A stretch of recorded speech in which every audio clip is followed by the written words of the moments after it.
इस कहानी के लेखक है संजय कामले। रात के गहरे अंधेरे ने सब कुछ अपने आगोश में ले रखा था। शहर की गलियां, चौराहे, नुक्कड़, सब कुछ बेजान इंसान की तरह लग रहे थे।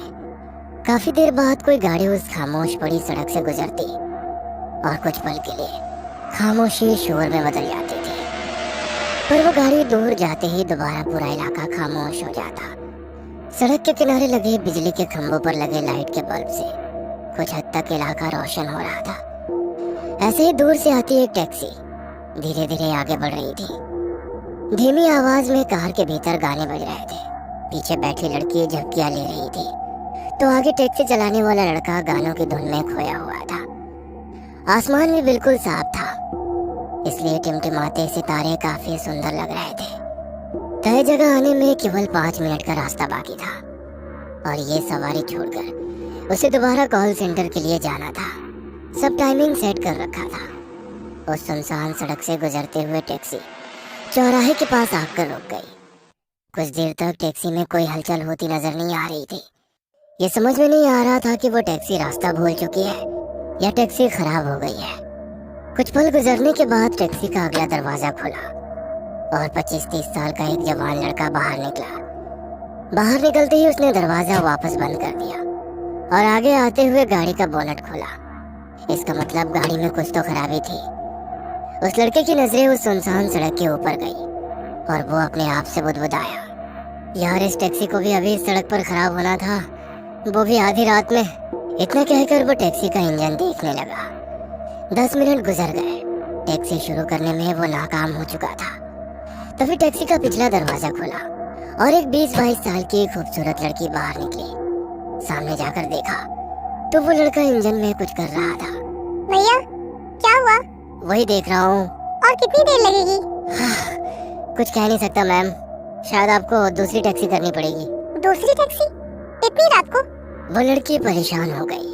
आप चिंता मत कीजिए, मैं आपके लिए दूसरी टैक्सी का इंतजाम करता हूँ। इतना कहकर उसने अपनी जेब से मोबाइल निकाला और कॉल लगाने लगा। काफी देर मशक्कत करने के बाद भी किसी भी गाड़ी का इंतजाम ना हो सका। रात के 2 बजने को थे। लड़की भी काफी परेशान हो चुकी थी। भैया मुझे अब यहाँ से कुछ ही दूर जाना है, मैं चली जाऊंगी। अरे नहीं मैडम, आप मेरी जिम्मेदारी है, आपको अकेले नहीं जाने दे सकता, मैं भी आपके साथ चलता हूँ। गाड़ी का बोनट वैसे ही रखकर वो दोनों फ्लैट की तरफ चलने लगे। वैसे तुम और भी काम करते हो या टैक्सी ही चलाते हो? जी, और भी एक नौकरी करता हूँ, स्कूल में चपरासी की नौकरी। तनख्वाह कम है इसलिए। वैसे आप कौन सा जॉब करती हैं? मैं कॉल सेंटर में काम करती थी। करती थी मतलब? कुछ दिन पहले कार एक्सीडेंट हो गया और मेरी जॉब छूट गई। मतलब आपको बेड रेस्ट दी होगी, इसलिए ज्यादा छुट्टियाँ लेने की वजह से आपको नौकरी से निकाला होगा। वैसे एक्सीडेंट इसी रोड पर हुआ था या किसी और जगह? इसी सड़क पर हुआ था। उस लड़की की बात सुनकर लड़के ने कहा, आप तो बड़ी किस्मत वाली है। वो क्यों? जहाँ तक मेरी जानकारी है, जितने भी एक्सीडेंट इस रोड पर हो गए हैं वो लोग बचे नहीं। आप बच गई इसलिए खुशकिस्मत है। हाँ, तुमने सही कहा। इस सड़क पर काफी एक्सीडेंट हो चुके हैं। कई लोगों का मानना है कि ये इलाका भूतिया है। क्या मैम साहब, आप इतनी पढ़ी लिखी होकर भी इन सब बातों पर विश्वास करती हैं? हाँ बिल्कुल, क्योंकि भूत कभी अनपढ़ और पढ़े लिखों में फर्क नहीं करते, ना ही डिग्री देखकर अपना शिकार चुनते हैं। जिनको मारना होता है वो उनको अपना शिकार बना ही लेते हैं। क्या मैम साहब, एक तो आधी रात गुजर चुकी है, उसमें ये सुनसान इलाका। आप कुछ अच्छी बातें कीजिए ना। क्या ये एक्सीडेंट और भूतों के बारे में बोल रही हैं? उस लड़की की घबराहट देखकर वो लड़की गंभीरता से बोली, क्यों, तुम्हें डर लग रहा है क्या?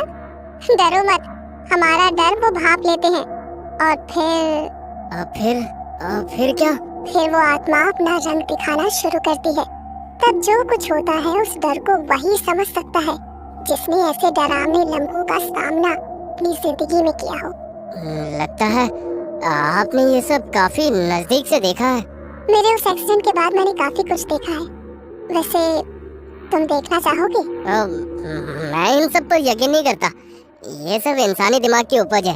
उस लड़की की बात सुनकर लड़की ने थोड़ा मुस्कुरा कर कहा, सही कहा तुमने, ये सब इंसानी दिमाग की उपज है। वैसे क्या तुम भगवान पर यकीन करते हो?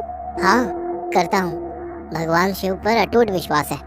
उस लड़की ने दोबारा मुस्कुराकर कहा, क्या बात है, मतलब शिव जी का एक भक्त शिव जी के दूसरे भक्तों का अस्तित्व ही नहीं मान रहा?